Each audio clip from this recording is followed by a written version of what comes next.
Hey guys, so today we're going to be going over some things to happen if something breaks in your house. So what should you do next?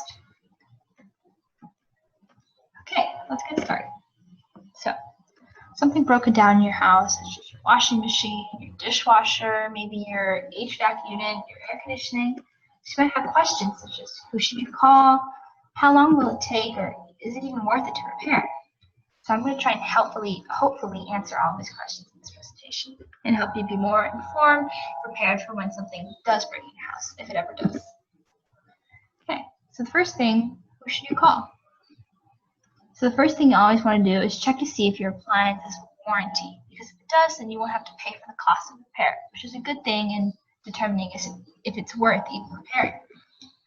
But other than that, you should always check to see the company that made your appliance, and then you call that company, describe the problem, and then get the phone number of whoever you should call to make the appointment to fix the machine. Because you can't just call anyone, because they might not have the right parts for the machine, and they might not even come because it's a scam call or something like that. So you want to directly call the company to get the number for the repair people to come in. Next, you should always make sure to get a quote for how much it may cost and budget accordingly. Unless you have a warranty over your appliance, you're all set. Okay, next thing is how long will it take? So when you're making the appointment, make sure to have most of the day open, because the repair people who come are not always on time. You don't want to miss the appointment because it might take even longer to reschedule. So if they say from noon to 2 o'clock, or 3 to 6, or from 9 to 11, just assume that they're going to come late, or they might come early and have the whole day open. So when your appointment does come, a new part might be needed to fix your washing machine or your dishwasher. And it might take a while to get, because it might come from another country, or it might come from the other side of the country, or there might be delays, something like that. So it's always good to make your next appointment during that visit for when they think the part is going to come.